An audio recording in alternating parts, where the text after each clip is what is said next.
Vamos a acompañar esta lectura con Mateo capítulo 16. Los invito a abrir la palabra del Señor ahí en Mateo capítulo 16.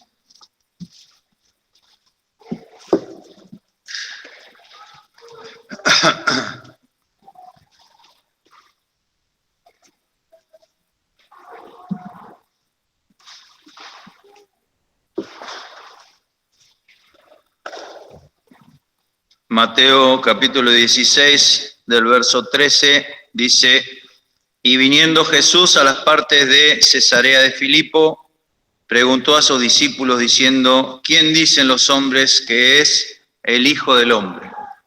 Y ellos dijeron: unos Juan el Bautista, y otros Elías, y otros Jeremías, o alguno de los profetas. Y él les dice: ¿y vosotros? ¿Quién decís que soy? Respondiendo Simón Pedro dijo: tú eres el Cristo, el Hijo del Dios viviente.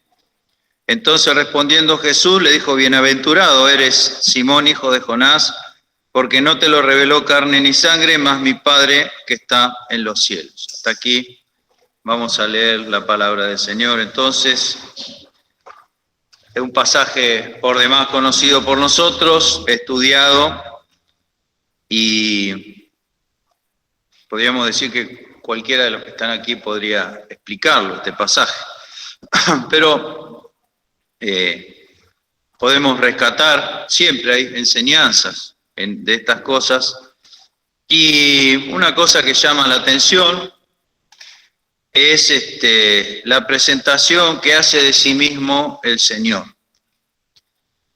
Y tanto el título, podríamos decir, que elige para sí mismo cuando hace la pregunta, que se llama a sí mismo el Hijo del Hombre, como también la declaración de Pedro, que podríamos decir es la base, el fundamento de la iglesia, como lo dice el Señor, al llamarse Hijo del Dios viviente, genera, como dice el verso 17, en aquel que ha recibido ese entendimiento de parte de Dios, porque como bien dice el Señor, esto no lo revela la carne y la sangre, por más que la carne y la sangre, o la humanidad, podríamos decir, diga y repita una y otra vez que el Cristo es el Hijo del Dios viviente, es el Mesías de Dios, tiene que haber una experiencia interna, espiritual, que genere, podríamos así decirlo, un fruto de este conocimiento de quién es el Hijo del Hombre.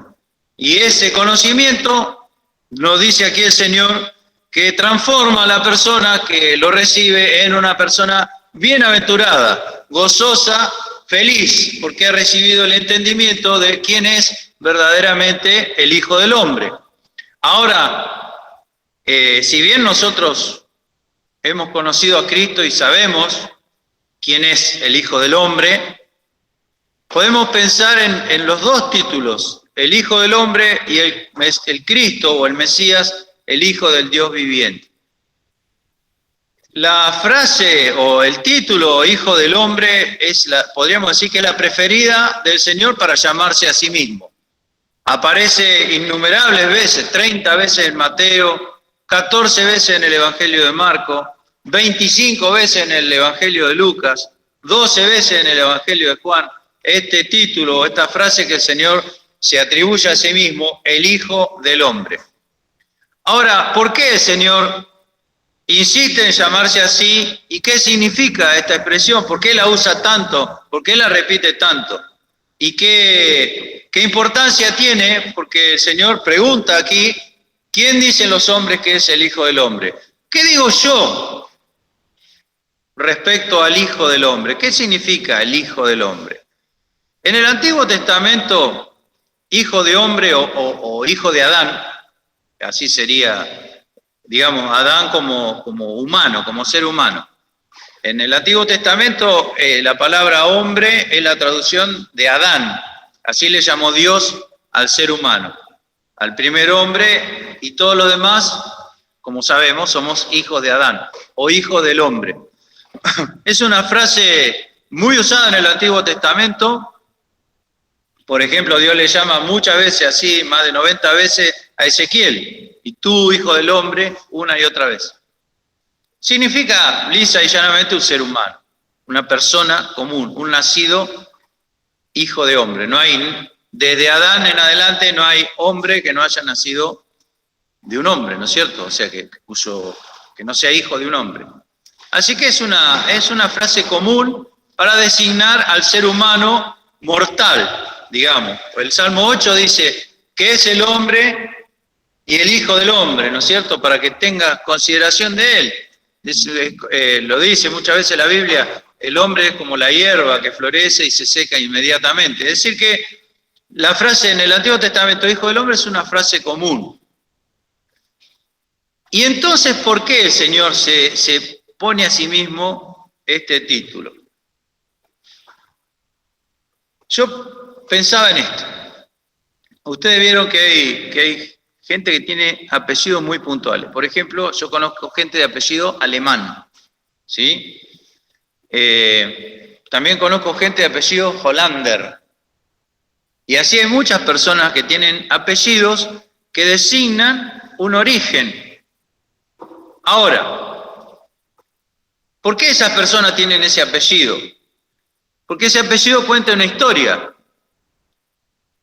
Llegaron a un país que no era el suyo y cuando hace algunos siglos se designó que cada persona tenía que tener un apellido. Eso fue una decisión de un rey del Imperio Austrohúngaro. Pusieron los apellidos a cada persona que ella eligiera o que eligiera aquel que los anotaba. Entonces, estas personas quedaron con ese apellido, por ejemplo, alemán, porque estaban viviendo en un país que no era Alemania. Entonces se los identificaba, digamos, como extranjeros. Entonces, de ahí quedó el apellido Hollander, es un apellido danés e inglés que define a uno que se mudó de Holanda hacia esos lugares, ¿sí? Entonces, ¿por qué el Señor utiliza, esto lo tomo como un ejemplo para entenderlo yo, ¿por qué utiliza hijo del hombre? Porque cualquiera que ve las obras que hace el Señor empieza a sospechar que no es una persona común, una persona normal, que no es hijo de hombre. Entonces el Señor una y otra vez se define a sí mismo como hijo de hombre, queriendo decir con esto que es verdaderamente hombre, que es 100% hombre, ¿sí?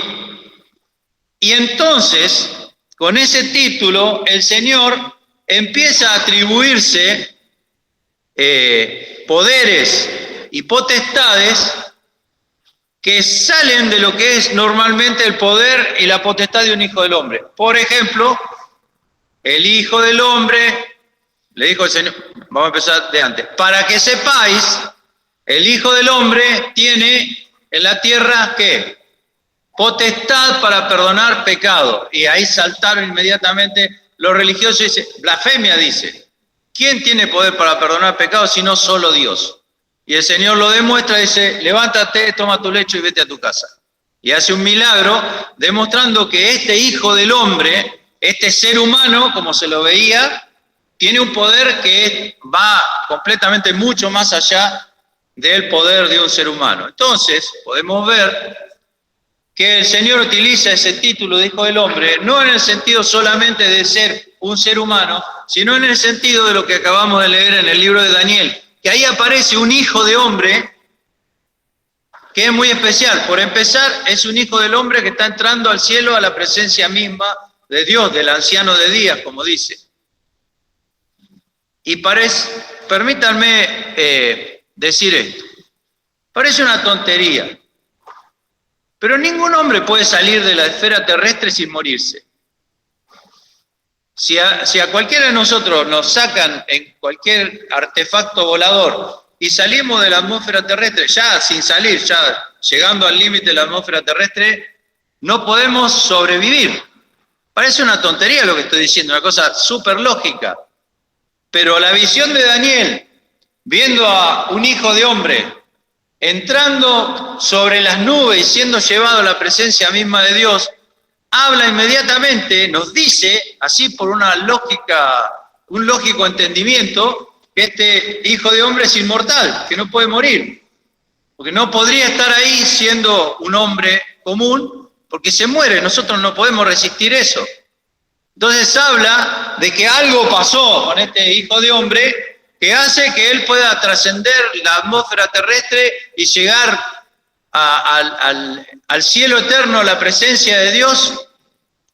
Hablemos de las distancias que estamos diciendo, porque estamos hablando del tercer cielo, de salir de este mismo universo que nos rodea. O sea, ningún hombre puede hacer eso bajo ningún punto de vista, por las distancias, por las condiciones que no permiten la vida humana. Es decir, que algo pasó con este Hijo de Hombre, que es llevado ahí y sobrevive. Y no solamente sobrevive, sino que le es dado poder, gloria y señorío. El Señor insiste en llamarse a sí mismo Hijo del Hombre. Y le agrega el artículo, el Hijo del Hombre. Es un Hijo del Hombre especial, mencionando y refiriéndose a ese Hijo de Hombre que es visto por Daniel, y que a Daniel le pasó, que dice, se turbó mi mente, no lo podía entender. No solamente por ver al Hijo del Hombre que entra en el cielo a la presencia del Padre, y Dios le da señorío y poder y gloria, sino también porque antes había visto el mundo gobernado por bestias. Si ustedes leen lo anterior de ese pasaje, el mundo está gobernado por una bestia que destruye a la otra, y así todas esas bestias salvajes van gobernando el mundo, hasta que llega el Hijo del Hombre y borra con todo eso e instaura un reino de paz. No hay duda de quién está hablando, ¿no es cierto? Cualquiera que haya leído la Biblia se da cuenta que está hablando del Señor Jesús. Y el Señor Jesús, entonces, refiere al hablar con los que lo rodean, refiere a sí mismo como el Hijo del Hombre, en el sentido de ser un ser humano normal, y también de ser ese Hijo de Hombre tan especial y tan diferente. Esto, porque nosotros tenemos que aprender de estas cosas, pero tenemos que llevarnos algo para nosotros. Dice, no tenemos un pontífice que no se pueda compadecer de nuestra flaqueza. ¿Por qué? Porque es Hijo de Hombre. Sino tentado en todo según nuestra semejanza, pero sin pecado, ahí es donde se diferencia. Entonces se puede compadecer de nosotros y ayudarnos a entenderlo. Ahora fíjense lo que ha hecho Dios, que se hizo un Hijo de Hombre, nacido de mujer, también como dice en Gálatas, para vivir y compenetrarse de la experiencia humana, para saber lo que siento yo cuando tengo sed, cuando estoy dolorido, cuando estoy desanimado.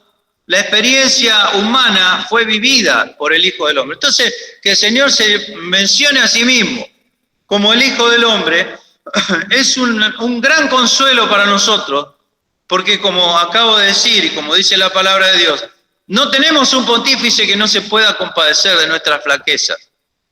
Cualquier persona que está sufriendo podría decir, ¿qué sabe Dios de lo que me pasa a mí? Y Dios responde, el Hijo del Hombre. El Hijo del Hombre puede entender lo que te pasa, porque ha pasado por toda la experiencia humana, cosa que ni nosotros ni cerca hemos pasado. Como también dice Hebreo, aún no habéis llegado hasta la sangre combatiendo contra el pecado. El Señor sí llegó hasta la sangre, combatiendo contra el pecado. Y así podemos ver las innumerables experiencias que nos relatan los evangelios, en donde este Hijo del Hombre vive la experiencia humana por ser el Hijo del Hombre y puede compadecerse de nuestras flaquezas, puede entendernos. No hay nada que Dios no pueda entender de lo que cualquier cosa que te llegue a pasar, porque Dios se hizo hombre. Entonces el Señor se presenta delante de los discípulos y le pregunta, ¿quién dicen los hombres, todos los demás, que es el Hijo del Hombre? Y fíjense que la falta de entendimiento de saber quién es este Hijo del Hombre hace que yo no pueda ser bienaventurado. porque no entiendo. Dice uno, Juan el Bautista. Herodes decía que era Juan el Bautista, que a él la había decapitado y que había resucitado, y ahora dice, virtudes obran en él. Eso decía Herodes. Pensaba que era Juan el Bautista resucitado. Ahora fíjense, todo el mundo, porque Herodes era un desastre, pero creía en la resurrección, sabía que había una resurrección y sabía que Dios podía resucitar a los muertos. Entonces Herodes creía que Juan el Bautista había resucitado y bueno, tenía terror porque lo maté y resucitó y ahora se me viene, ¿no? Otro Elías, porque estaba anunciado en Malaquías que Elías iba a venir primero y que iba a tener el poder. Como Elías fue arrebatado al cielo, dice, Elías volvió. Otro Jeremías. ¿Por qué Jeremías? Por el llanto, por el dolor. A Jeremías se le llama el profeta llorón. Jeremías fue un hombre que sufrió durante toda su vida por el pueblo de Dios. Y cuando quiso, basta. Cuando quiso apartarse, dice, hubo un fuego dentro de mí que me llevó de vuelta a cumplir con el mandato que Dios le había dado de profetizar a un pueblo rebelde. Entonces el Señor tenía esa semejanza. Pero pensemos en esto. ¿Qué bienaventuranza puede haber en pensar que este hijo de hombre es un hombre más, como era Juan, aunque fueron especiales, indudablemente, Elías, Jeremías y Juan el Bautista sobre todo, son hombres, son personas comunes que no pueden salvar a nadie, no pueden hacer la obra que Cristo hizo. Entonces, si yo no entiendo quién es el Hijo del Hombre, en el aspecto primario de ser hijo de hombre, yo no voy a poder entender y no voy a poder salvarme nunca. Hay gente que piensa que Jesús fue un gran ejemplo. Hay religiones que piensan que Jesús fue un gran ejemplo y nada más. Es como creer que era Jeremías, Elías o Juan el Bautista, o alguno de los profetas. Es lo mismo. Es decir, no hay un poder en él para salvar si es como cualquiera de los otros profetas. Nosotros tenemos que entender primero eso, que es un hombre que fue tentado en todo según nuestra semejanza, pero no es igual a los demás hombres. Y se puede compadecer de nosotros, pero no es igual a los demás hombres. Y a lo largo de todo el Evangelio, los discípulos fueron entendiendo, y les costaba, cuando el Señor calma la tempestad, dice, ¿qué hombre es este que hasta el viento y el mar le obedecen? Es raro, es difícil de entender. En Juan capítulo 12, la gente, cuando el Señor habla, en Juan la mayoría de las veces que el Señor habla de cómo se presenta a sí mismo como Hijo del Hombre, primeramente dice, el Hijo del Hombre conecta el cielo con la tierra. La primera vez en Juan, cuando habla, desde ahora veréis los cielos abiertos y los ángeles que suben y bajan sobre el Hijo del Hombre. Pero en Juan 12, el Señor habla de la cruz, de ser levantado y de ser glorificado, de la obra que iba a hacer como Hijo de Hombre, ¿no? Hijo del Hombre.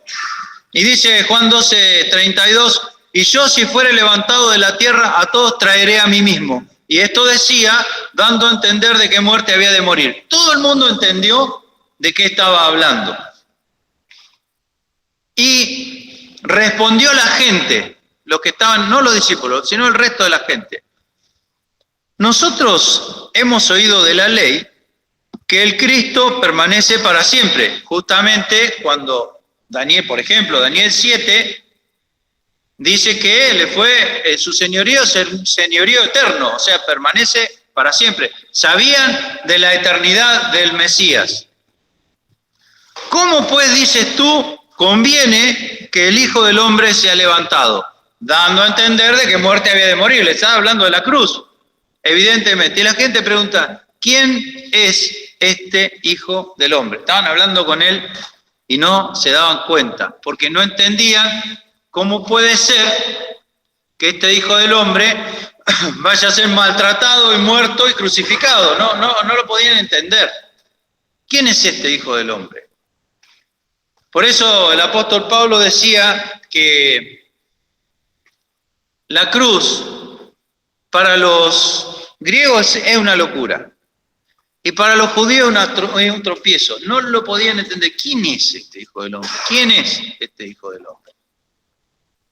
Y entonces el Señor se para delante de sus discípulos, los lleva a Cesarea de Filipo, que tiene toda una gran simbología el hecho de llevarlo a Cesarea de Filipo, porque en Cesarea de Filipo nace el río Jordán, ahí del monte Hermón, y de una cueva que hay en Cesarea de Filipo, que en ese momento se llamaba así, tuvo varios nombres ese lugar, ahí nace el río Jordán. O sea, lo lleva al origen, al nacimiento. Y le pregunta, bueno, ahora, ¿quién es este Hijo del Hombre? Es todo un símbolo, porque dice, sobre esta piedra edificaré mi iglesia. Es decir, que es como si fuera una parábola esa descripción de lo que va a ser la iglesia. La iglesia tiene que saber quién es el Hijo del Hombre y saber esa declaración que Dios, el Padre, le inspiró a Pedro para decir que el Hijo del Hombre es el Cristo, el Hijo del Dios viviente.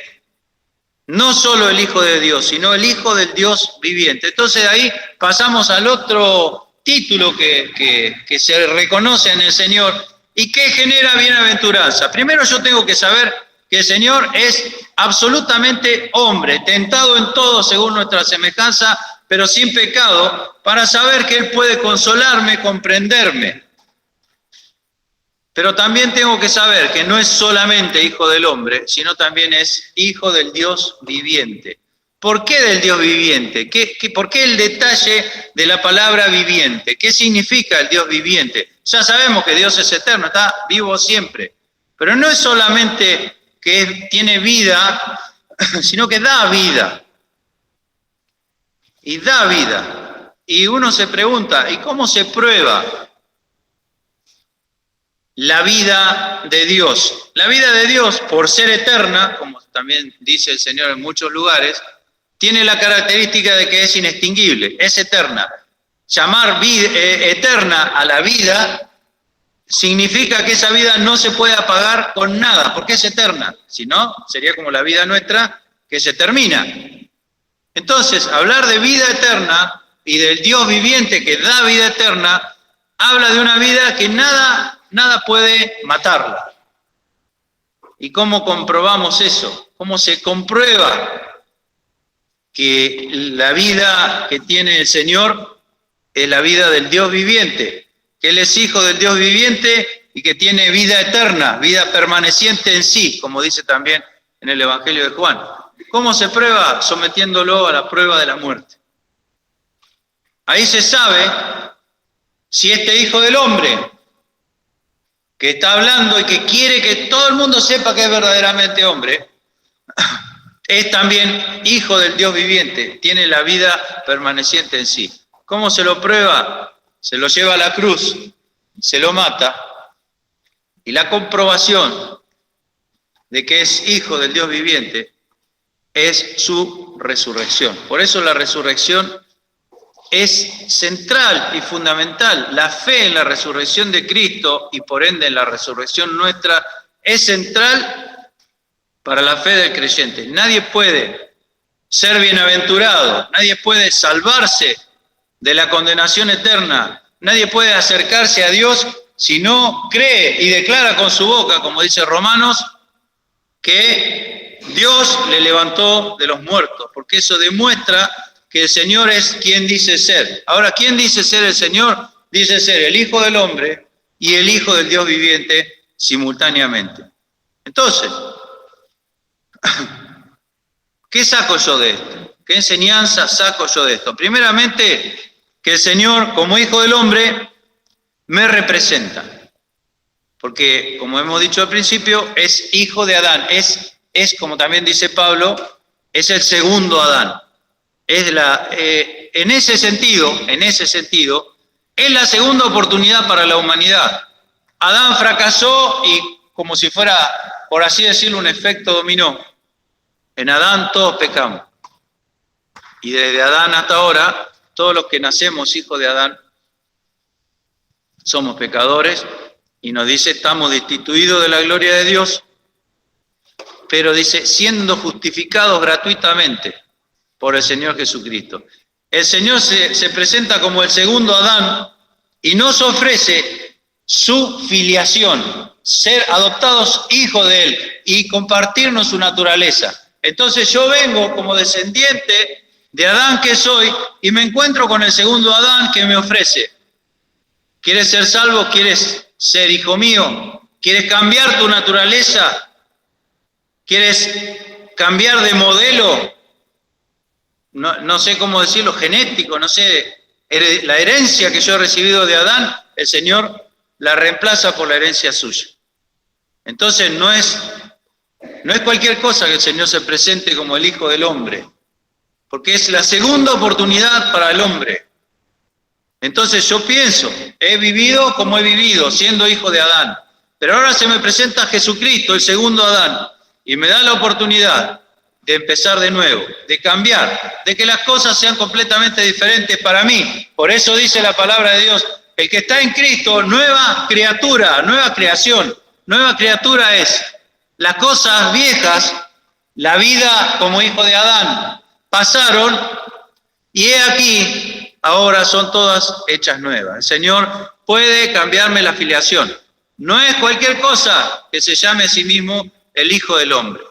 Pero también hay otra cosa que el Señor aclara en esta dualidad de naturalezas, en esta doble naturaleza que tiene este Hijo del Hombre, que es débil, que se cansa, que duerme, que tiene sed, que nace y es necesario que su madre lo cuide y lo alimente, de una debilidad extrema del Dios Todopoderoso, Hijo del Hombre. Pero también ahí durmiendo sobre un cabezal en el barco se levanta y calma completamente una tormenta en el mar. Esa dualidad de naturalezas, que es completamente hombre, pero es completamente Dios también, es lo que a los discípulos les llevaba a preguntarse quién es este. Y a la gente decía, ¿quién es el Hijo del Hombre? ¿Qué? No lo entiendo. Por eso solamente la revelación divina podía hacer que la gente lo entendiera. Pero en Juan capítulo 5, verso 25 en adelante, dice, página 108, dice, de cierto os digo, vendrá hora, y ahora es, cuando los muertos oirán la voz del Hijo de Dios y los que oyeren vivirá. Evidentemente nos damos cuenta que habla de una especie de muertos que tienen oídos para oír la voz de Dios. Es decir, que está hablando de aquellos, como dice en otro lado, que están muertos, Efesios capítulo 2, en delitos y en pecados. Es decir, son los hijos naturales de Adán. Los muertos oirán la voz del Hijo del Hombre y los que oyeren vivirán. No solamente eso, porque hemos visto en la resurrección de Lázaro que el Señor habla, Lázaro ven fuera y aunque esté muerto vivirá, como le dice el Señor antes a su hermano. Porque como el Padre tiene vida en sí mismo, eso significa el Dios viviente. El Padre tiene vida en sí mismo. Así dio también al Hijo que tuviese vida en sí mismo. Es decir, tú eres el Cristo, el Hijo del Dios viviente. Tiene vida en sí mismo y puede otorgarla. Hijo del Dios viviente. Y también le dio poder para hacer juicio en cuanto es el Hijo del Hombre. ¿Qué significa esto? Le dio poder para hacer juicio porque Dios se hizo Hijo del Hombre para salvar, para buscar y salvar lo que se había perdido. Y el Hijo del Hombre fue levantado y crucificado, y el Hijo del Hombre fue glorificado, y entonces ahora está sentado a la diestra de Dios y puede ser el juez, porque hizo todo para salvar, y cualquiera que le rechaza, el Hijo del Hombre tiene todo el derecho de juzgarlo, porque ha rechazado toda su obra. Así que, por un lado, el Hijo del Hombre tiene potestad para perdonar pecados. Por otro lado, el Hijo del Hombre es crucificado representando a toda la humanidad para salvarlos. El Hijo del Hombre ha venido a buscar y a salvar lo que se había perdido. El Hijo del Hombre ascendió a los cielos y está sentado a la diestra del Padre. Lo apedrearon a Esteban cuando vio esa visión. Los judíos no podían tolerar que un hombre se siente, como dice Daniel, a la diestra de Dios. Y el Hijo del Hombre, dice Mateo 24, vendrá con todo su poder y gloria a la tierra y reinará. Le fue dado señorío y poder y gloria sempiterna. El Hijo del Hombre viene como Hijo del Hombre glorificado a reinar sobre la tierra. Y el Hijo del Hombre, al final de los días, se va a sentar y va a juzgar a cada uno de los seres humanos, conforme si lo aceptó o lo rechazó. Porque es el Hijo del Hombre, entonces le ha sido dado el poder para juzgar con justicia. Ser hijo del hombre, nos habla de su obra en ese momento, nos habla de la cruz y nos habla de su venida, la venida del Hijo del Hombre. Así lo dice el Señor. Tiene poder para perdonar pecados, tiene poder para juzgar, tiene poder para venir en gloria, pero también en Juan capítulo 12 dice, ahora el príncipe de este mundo es quitado, cuando dice el Hijo del Hombre va a ser levantado. Tiene poder para vencer al diablo y tiene poder para resucitar y otorgar la resurrección. Este Hijo del Hombre, ¿quién es este Hijo del Hombre? El Hijo del Hombre, decía la gente. Y el Hijo del Dios viviente tiene una característica, como he dicho al principio. Para saber si la vida que posee es vida de Dios, debe someterse a la prueba de la muerte. Y la muerte no tiene que poder vencerlo para que se sepa que es el Hijo de Dios. Ahora fíjense en Romanos, capítulo 9.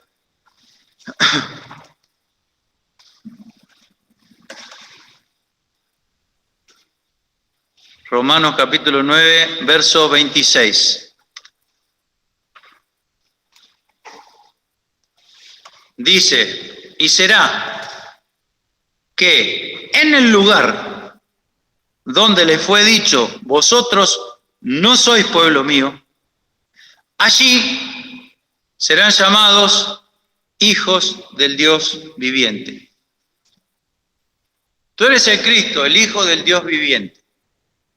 Y ahora el Cristo, el Hijo del Dios viviente, transmite esa condición a aquellos que creen en Él. Pero es curioso lo que dice este texto, porque se nos habla de un lugar en donde el Hijo del Dios viviente transmite esa filiación a los que creen en Él. Aquellos que han sido llamados no pueblo mío, vosotros no sois mi pueblo. Si se lo dijo a los judíos, que eran el pueblo de Dios, ¿cuánto más a nosotros que estamos fuera completamente de las promesas de Israel? Pero el Señor va a un lugar en donde es probada su filiación como Hijo del Dios viviente y allí reparte la vida a aquellos que creen. ¿Por qué estoy diciendo esto? Porque es inseparable la condición de Hijo del Dios viviente con lo que sigue diciendo el Señor después. Desde entonces, dice Mateo 16, más adelante de lo que hemos leído, desde entonces comenzó Jesús a decir a sus discípulos que le convenía ir a Jerusalén y padecer mucho de los ancianos y de los escribas y ser muerto y resucitar al tercer día. Que Pedro le llame Hijo del Dios viviente lo relaciona inmediatamente con la cruz, porque la cruz prueba que Jesucristo, el Hijo del Hombre, es también el Mesías, el ungido, el enviado de Dios, Hijo del Dios viviente, quien lo envió y a quien representa es el Dios viviente que tiene vida permaneciente en sí mismo. Como el Padre tiene vida en sí mismo, así dio que el Hijo también tenga vida en sí mismo. Y también le dio el poder para juzgar, porque es el Hijo del Hombre, que ha vivido la experiencia humana sin caer en pecado, que ha salvado a todos quienes creen en Él y que ahora está sentado a la diestra de Dios intercediendo por nosotros. Entonces, el Señor para hacerme a mí hijo del Dios viviente, como dice aquí Romanos 9:26, me tiene que llevar al mismo lugar en donde se probó que Él es el Hijo del Dios viviente, para que yo sea también bienaventurado, como Pedro, porque he recibido la vida de Dios. Allí, ¿dónde es el allí ese? El Señor lo dice en Juan, cuando le preguntaron, ¿quién es este Hijo del Hombre? El Hijo del Dios viviente. Allí, si yo fuere levantado, a todos traeré a mí mismo, y entonces allí, donde no soy pueblo mío, allí serán llamados hijos del Dios viviente.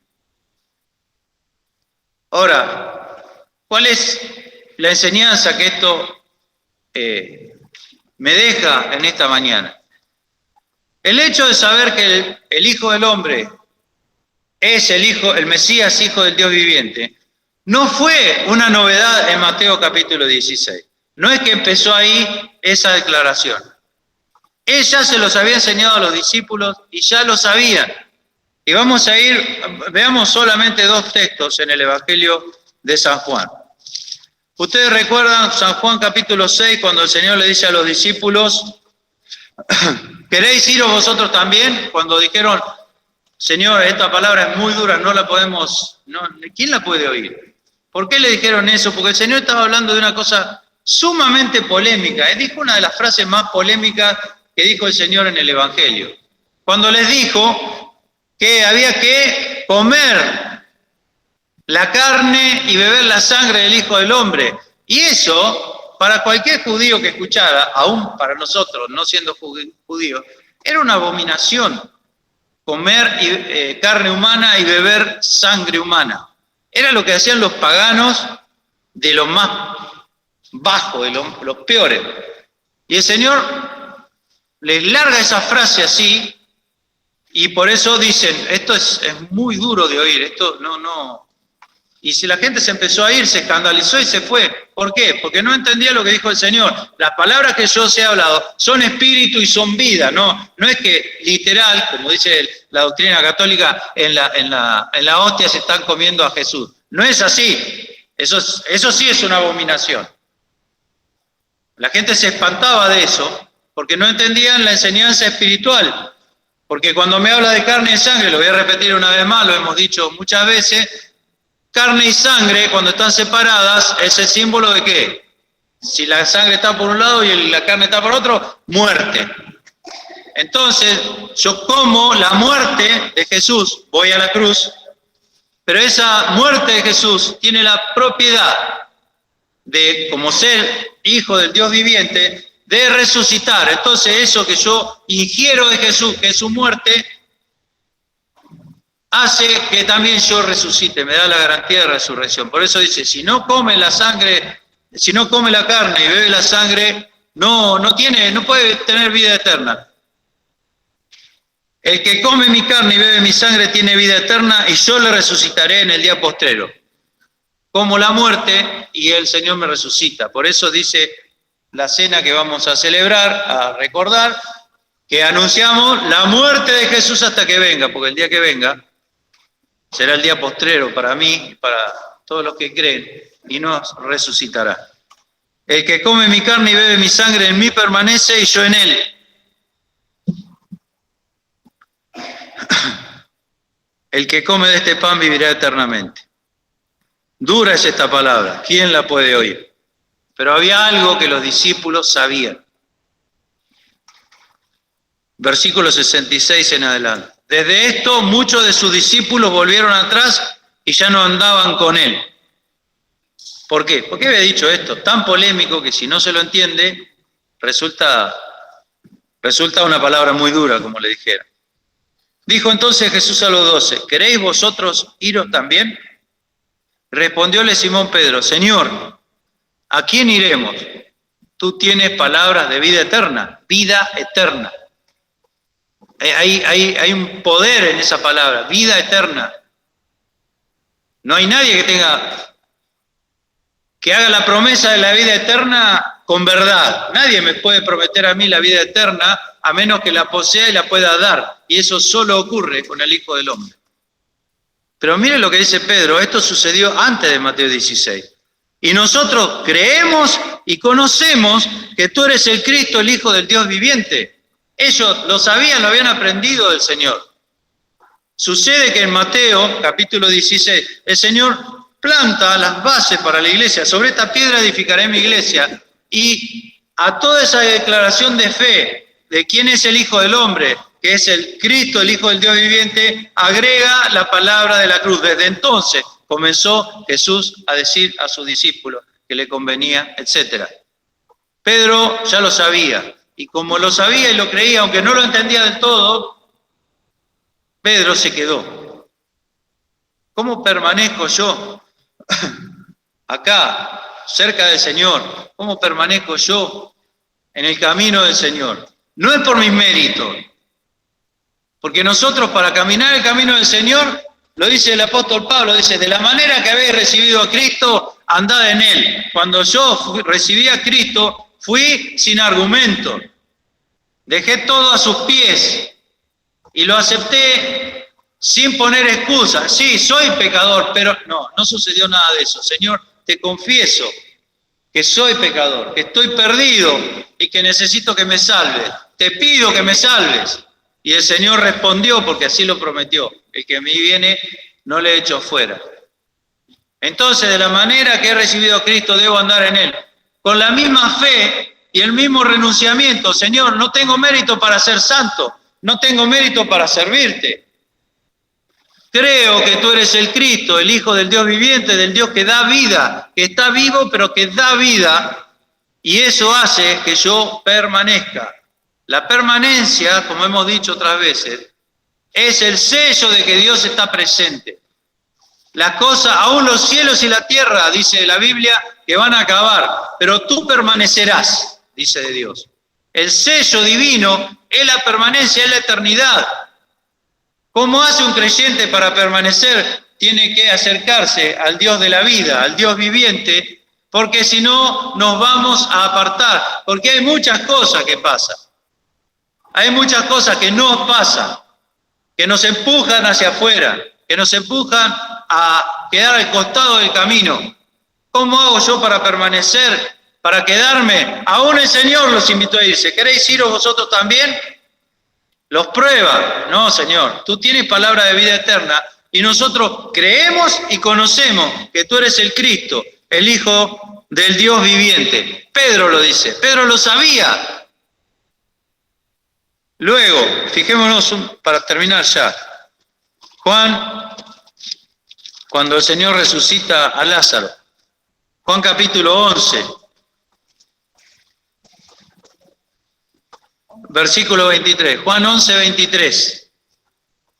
El Señor llega a la casa de Lázaro, María y Marta, y como él mismo ya sabía, encuentra que Lázaro ha muerto hace 4 días. Entonces empieza un diálogo con Marta. Dícele Jesús, resucitará tu hermano. Marta le dice, yo sé que resucitará en la resurrección en el día postrero. Era algo conocido, la resurrección. Hasta Herodes lo conocía. Yo sé que resucitará en la resurrección en el día postrero. Dícele Jesús, yo soy la resurrección y la vida. El que cree en mí, aunque esté muerto, vivirá. Y todo aquel que vive y cree en mí, no morirá eternamente. ¿Crees esto? Y mira lo que dice Marta. Dícele, sí, Señor, yo he creído que tú eres el Cristo, el Hijo de Dios, que ha venido al mundo. La casi idéntica declaración que la de Pedro. Y antes de Mateo capítulo 16. Entonces aquí el Señor nos presenta vamos a tomar esos 3 ejemplos nomás. Primeramente, la permanencia mía depende de que yo crea que el Hijo del Hombre es el Cristo, el Hijo del Dios viviente. La permanencia mía depende de eso, de que yo entienda que este es un pontífice que se puede compadecer de nuestra flaqueza porque fue tentado en todo, pero sin pecado, pero además de eso, me salva, me perdona los pecados y me da vida eterna. Y yo, con esa fe, en esa declaración, me planto como si fuera sobre la piedra, como dijo el Señor también, sobre esta piedra edificaré mi iglesia y puedo permanecer. ¿Queréis iros vosotros también? No, Señor, no me voy a ir porque he creído que tú eres el Cristo, el Hijo del Dios viviente. No me voy a ir porque eres el único que da palabra de vida eterna. Y así permanece el creyente. De esa manera, creyendo que este es el Cristo, el Hijo del Dios viviente. Pero vienen las pruebas, vienen las dificultades, viene el no entender por qué Dios hace lo que hace. Señor, si hubieras estado aquí, mi hermano no fuera muerto. ¿Cómo es que tardaste tanto? Y el Señor le dijo a los discípulos en el otro lado, ella no lo sabía. Se quedó 2 días más y le dijo, Lázaro, nuestro amigo, duerme y voy a despertarlo. Para que se entendiera la gloria del Hijo. Entonces, cuando viene la prueba, cuando viene las obras de Dios que yo no puedo entender en mi vida, ¿por qué me pasa esto, Señor? ¿Por qué no viniste antes? ¿Por qué no me salvaste de esta situación? ¿Por qué no me evitaste el dolor que estoy teniendo? Aparece la declaración de fe. Yo he creído que tú eres el Cristo, el Hijo de Dios que ha venido al mundo. Miren qué aplicaciones tiene esta declaración de Pedro. La permanencia, el entendimiento de la palabra de Dios, la fortaleza en las pruebas que Dios mismo permite que yo no puedo entender. Esta declaración me hace firme, me pone los pies sobre la roca, como dice el Salmo 40. Y por último, la misma declaración de Pedro. Eres bienaventurado, Simón, hijo de Jonás. Fíjense que nombra Simón, hijo de Jonás. ¿Quién es Simón, hijo de Jonás? No es nadie. No es nadie, es algún personaje desconocido que el Señor señaló, llamó, sígueme, y te haré pescador de hombres. Y ahora este Simón, hijo de Jonás, que era un perfecto desconocido antes, ahora se transforma en aquel, por eso a mí me gusta la historia de Pedro, porque con estas cosas Pedro es como que nos representa como creyentes. El Señor representa a la humanidad, pero Pedro, uno lo ve siendo Simón, hijo de Jonás, se transforma en bienaventurado eres Pedro. Es como también le dijo el Señor, tú eres y tú serás, ¿no? En Juan capítulo 1. Pero, ¿qué hace esta declaración de Pedro, la vida de Pedro?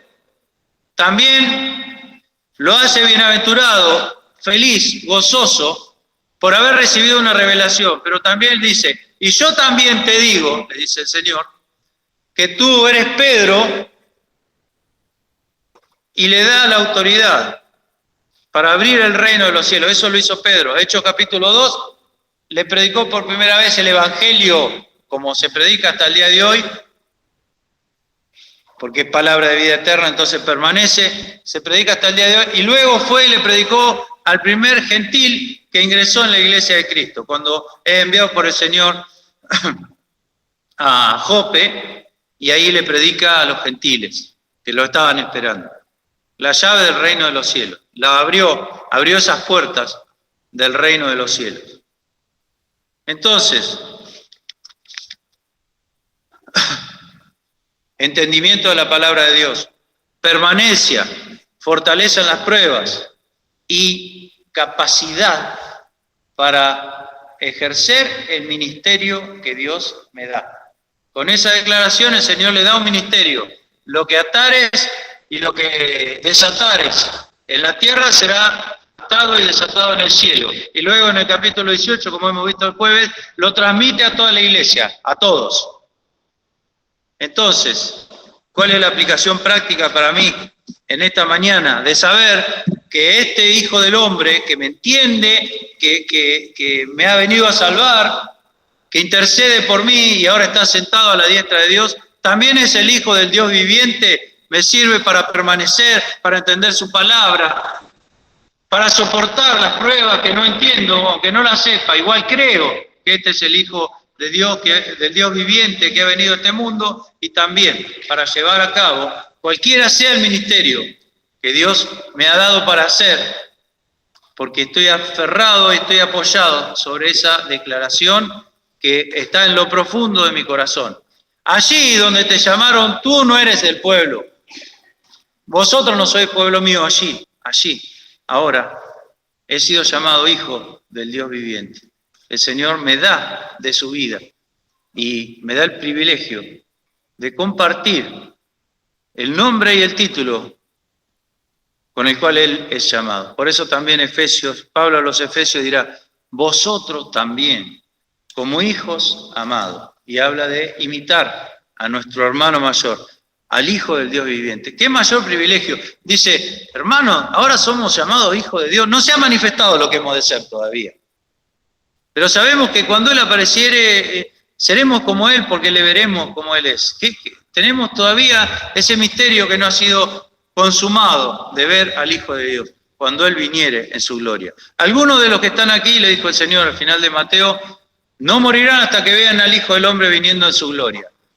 Y no vino el Señor en su gloria en ese momento, sino que lo llevó y se transfiguró delante de ellos. Es como, permítanme decirlo así, es como si le dijera, ven, así es el Hijo del Hombre cuando venga en su gloria. Así. Y vemos en Apocalipsis, cuando aparece el Señor a Juan, aparece así, con unos vestidos tan blancos que nadie puede hacerlo tan blanco como lo tenía el Señor. Una mirada de fuego, una lengua que es como una espada, etc. Hermanos, que el Señor nos bendiga, que podamos permanecer, que podamos soportar las pruebas y que podamos ejercer cualquiera sea el ministerio que el Señor nos haya dado, creyendo que tú eres el Cristo, el Hijo del Dios viviente. Que el Señor nos bendiga.